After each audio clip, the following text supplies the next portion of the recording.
This is the IELTS listening test. You will hear a number of different recordings and you will have to answer questions on what you hear. There will be time for you to read the instructions and questions, and you will have a chance to check your work. All the recordings will be played once only. The test is in 4 parts. At the end of the test, you will be given 10 minutes to transfer your answers to the answer sheet. Now turn to Part 1.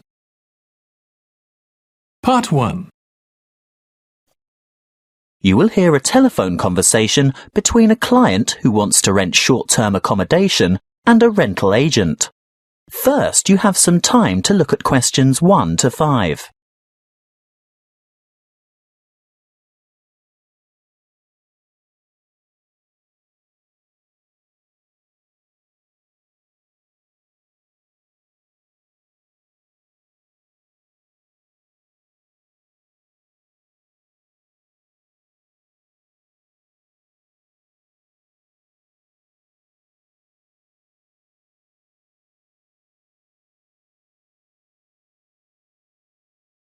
Now we shall begin. You should answer the questions as you listen, because you will not hear the recording a second time. Listen carefully and answer questions 1 to 5. Good morning. Ace Accommodation. How can I help you? Good morning. I'd like to organise some short-stay accommodation on the Gold Coast, please. Certainly. Who am I speaking to? Miss McKinley. Sylvia McKinley. Could you spell your family name for me, please? It's MACKINLAY. Thank you. And your first name is Sylvia? Yes. Is that with an I or a Y? A Y, the old-fashioned way. That's SYLVIA. Thank you, Miss McKinley. Now, just for our records, can you tell me what country you live in? Of course. It's England, actually. I thought so. Now, when are you coming? Well, at the moment, we're planning on arriving on July the 26th.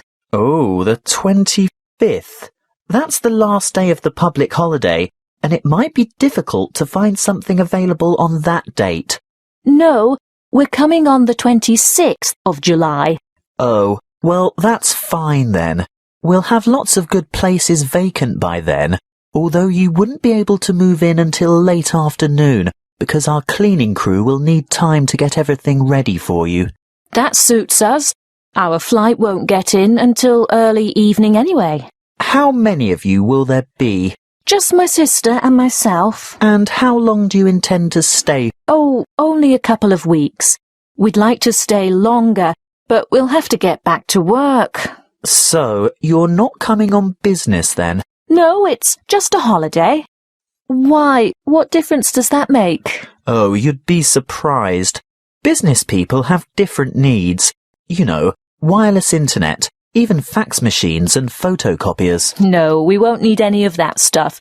We'll be coming to relax and get away from all that kind of thing. Before you hear the rest of the conversation, you have some time to look at questions 6 to 10.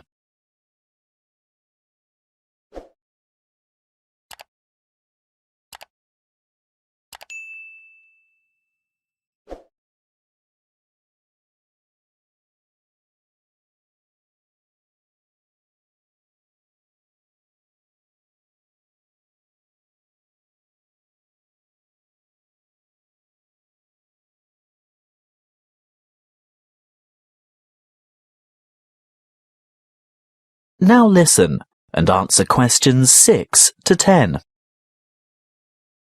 Good. Now, what exactly are you looking for? A house, a duplex, or an apartment? What's a duplex? Oh, that's what you might call a townhouse or a unit. You know, 2 houses semi-detached on the same property. Oh, I see. I think an apartment will suit us just fine. And how many bedrooms? 2. 1 or 2, it depends on the size. My sister and I don't mind sharing if it's a decent-sized bedroom with 2 beds. Well, that makes it easier. And car parking? Will you require a lock-up garage?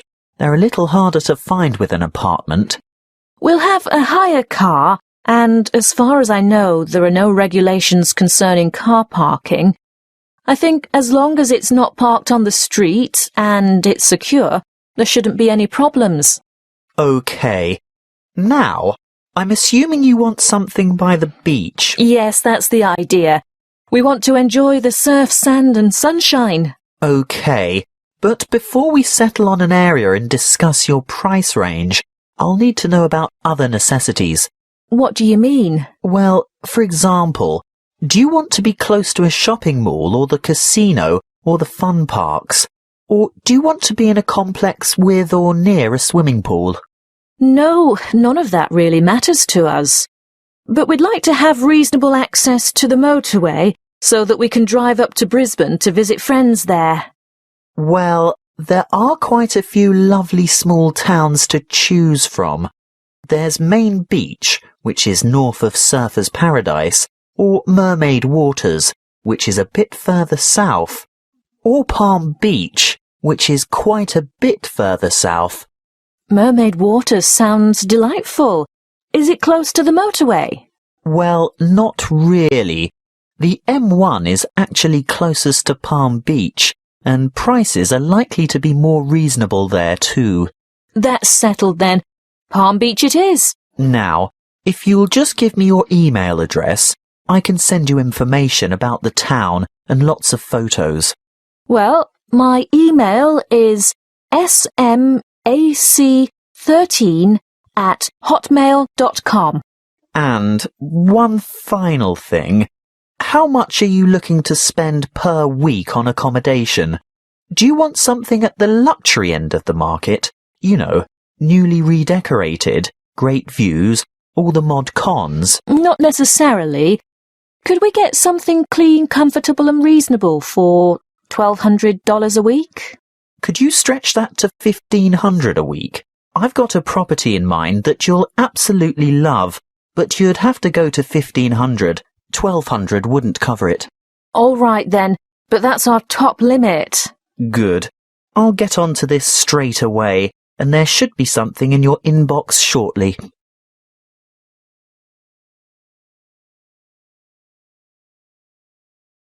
That is the end of part 1. You now have 1 minute to check your answers to part 1.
Part 2.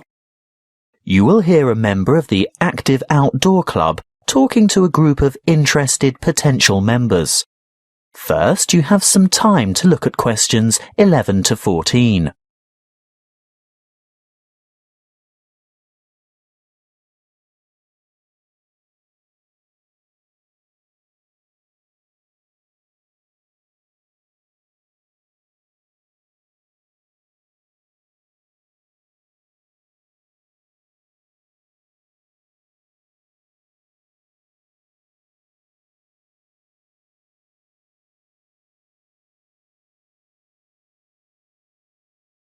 Listen carefully and answer questions 11 to 14. I'd like to welcome you all to our Active Outdoor Club. I'll start by telling you a little bit about the history of the club and all that it can offer, and there will be a chance for you to ask questions over tea and coffee in the lobby afterwards. You'll also be able to pick up pamphlets from the table at the back of the hall, and if you wish to purchase any of our products, Bill will serve you at the front counter. As most of you probably know, the club was founded by Nick Noble about 30 years ago. He thought of placing an advertisement in the local newspaper or erecting a billboard somewhere, but it was the radio that he decided on to reach the most people. You know, other people who might be interested in outdoor pursuits, just basic activities like walking or tramping, anything active that could take place in some of the beautiful outdoor settings that this country has to offer. Nick was overwhelmed by the response he got, and the club soon grew from a dozen or so friends and enthusiasts to around 200 members 20 years ago, and steadily since then to reach a membership of over 2,500 now. You don't have to be a hardened athlete or extreme adventurer. On the contrary, it's a group that encourages friendship and fellowship through social and recreational activities. The club tries to cater for all levels of maturity and both genders. In fact, anyone who has the physical ability and a moderate level of health and fitness to participate in open-air activity on a regular basis.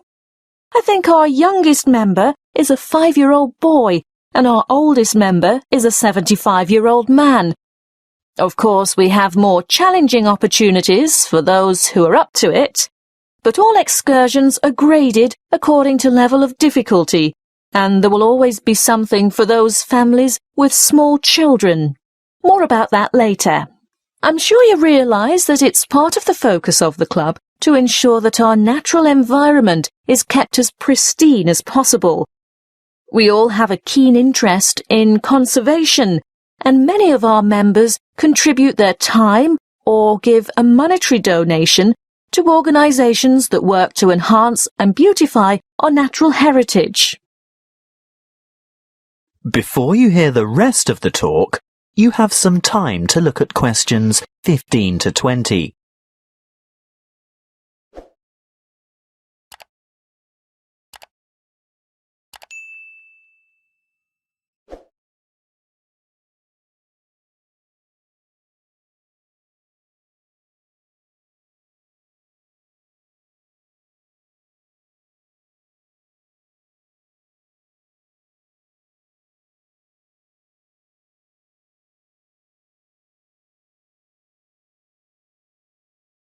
Now listen and answer questions 15 to 20. OK, now going back to the grades of activity, first of all, tramping. This is very popular with singles and couples without children, but is certainly not restricted to those groups. Tramping is arranged for Tuesdays and Saturdays throughout the year. Most tramps are of a duration of 3 to 5 hours, depending on the weather and the terrain, and of course the time of year. You would need to check the newsletter or the website to find out place and time, and if you wish to participate, phone the coordinator who can give you more information. I'll move on now to walking, which is very popular with families, but open to everyone, and walks are arranged for every Thursday and every Sunday over the course of the entire year. Walks last no more than 3 hours, although the Thursday walks might be shorter, and again you would have to check the newsletter for details of the time and area to meet and get in touch with the walking organiser to confirm your participation. Now, the Wanderers are what you might call a subgroup of the Active Outdoor Club. This group was set up to cater for the less active, more elderly, or families with very young children who still want to enjoy the great outdoors, but without quite so much exertion. Bear in mind that the length of these activities is variable, but we're always home before dark. Any member of the club is welcome to join in their activities on a Sunday, which include visiting some of our more beautiful parks and botanical gardens, beach walks, picnics, and even boat trips to visit some of the small islands off the coast. Often guided tours can be arranged if there is enough interest. If you'd like to see what the wanderers are up to, check the website and then phone the leader for more information. I'll bet you're all ready for that cup of tea now. But before I finish, I really must mention something that can be a lot of fun. A great opportunity to form new or strengthen existing friendships, and a chance to explore a part of the country that you may never have seen before. These are our mystery weekends. The committee puts a lot of time and effort into the organisation of these weekends away, not only for health and safety reasons, but also to ensure that everything runs smoothly and everyone has a good time. There will be a charge to cover travel and accommodation costs, but apart from that, it's an affordable and exciting weekend away from the city. For more information, call the chairman of the committee. You'll find his phone number in the newsletter. So, that's all I have to say at this point. Please enjoy the refreshments, chat with the others, and feel free to ask questions. All the committee members are wearing large red name badges, so they're easy to find. That is the end of part 2. You now have 30 seconds to check your answers to part 2.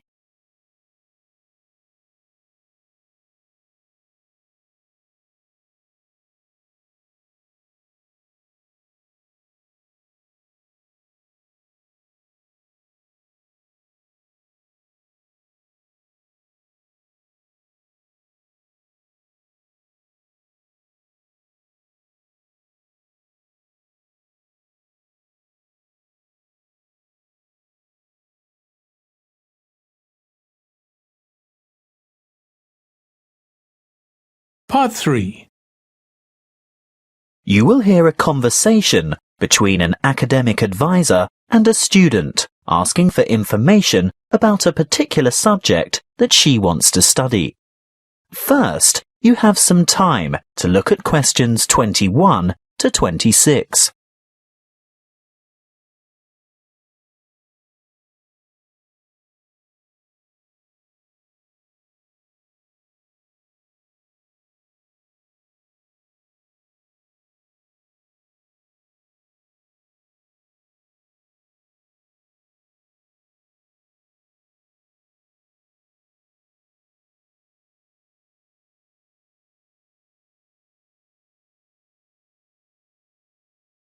Listen carefully and answer questions 21 to 26.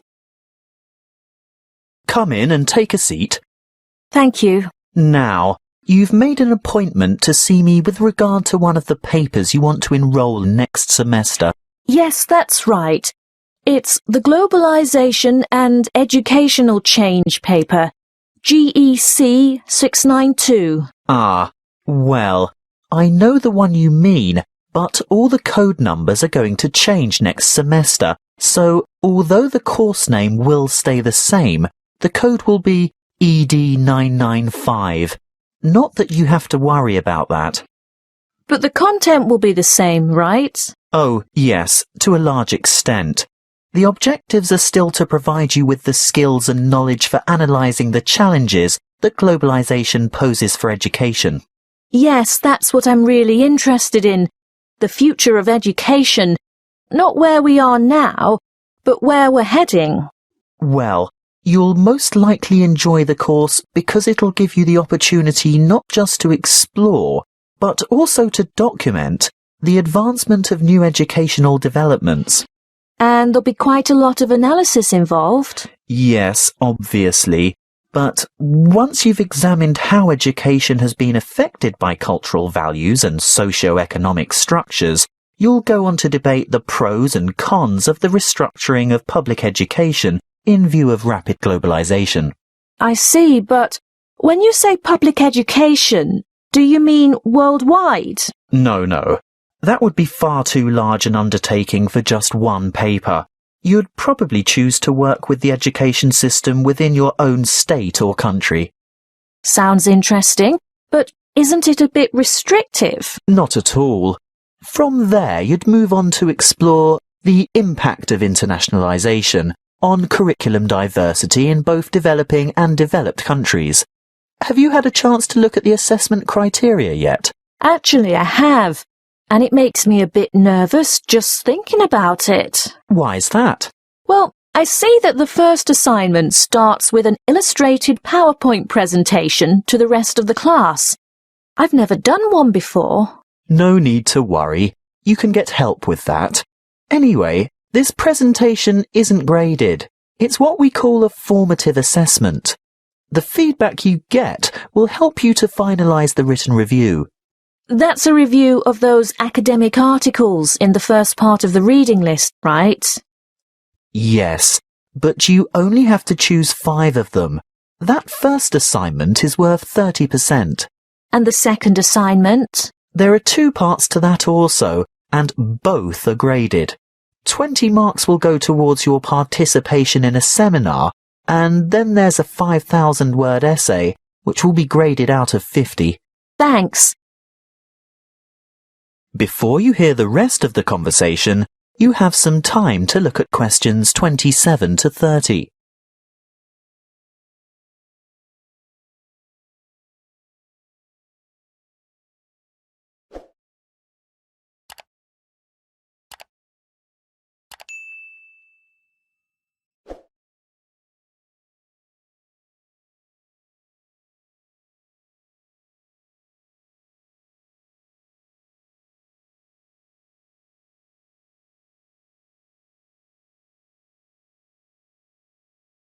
Now listen and answer questions 27 to 30.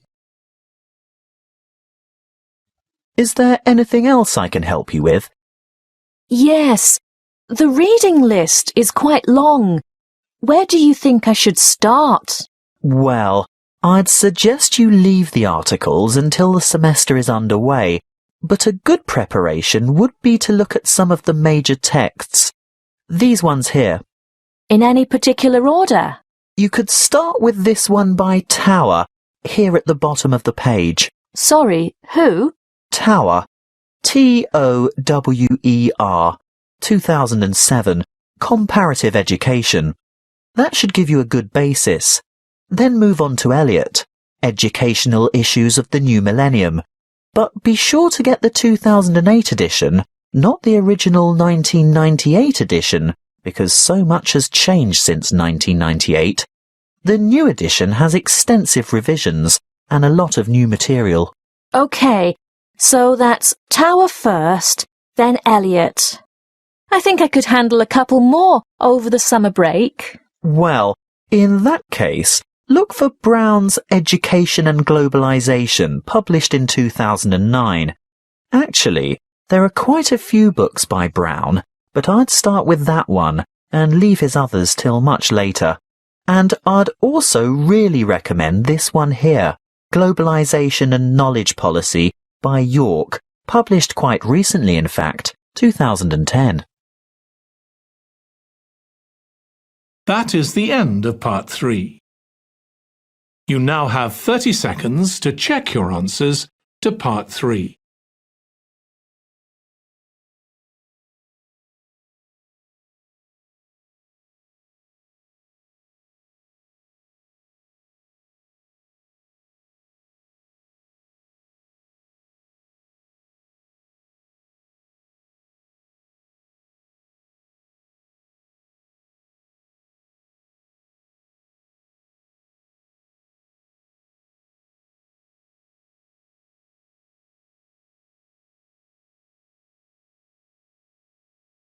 Part 4.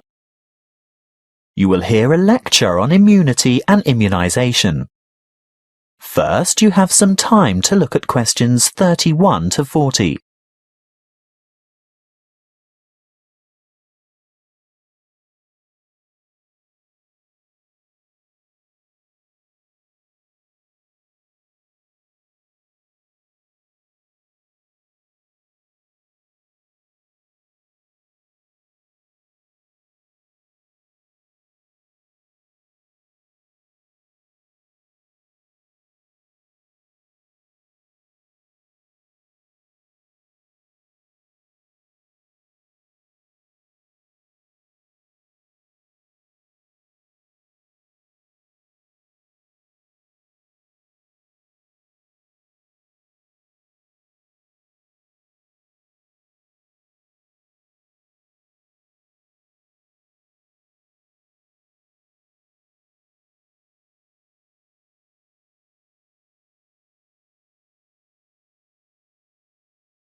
Listen carefully and answer questions 31 to 40.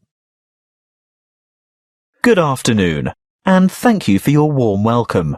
This will be the first talk in a series of 5 on health interventions, protection and prevention. Could I start by asking for a show of hands? How many of you have had a flu vaccination at the beginning of winter? I thought so. You young ones always think you're indestructible. Well, as you are no doubt aware, disease-spreading germs or pathogens are everywhere.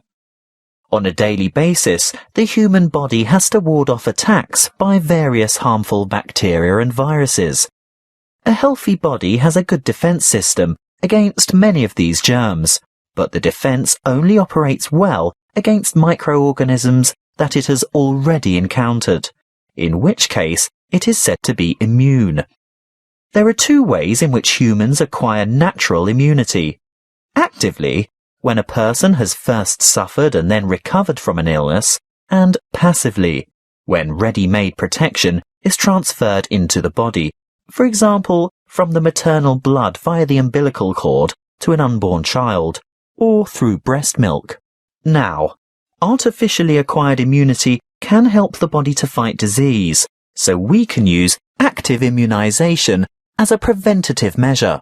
This is when a person is vaccinated against an illness by injection or oral ingestion of a tiny amount of weakened or inactive germs, not enough to actually cause him or her to contract the illness, but sufficient for the body's defense system to recognize and respond to the threat by forming antibodies. Intervention using passive immunization, on the other hand, is a method of curing an illness after it is too late for prevention. It is less effective than active immunization and takes longer to work. It is used when the body has already been invaded by bacteria and the person is ill.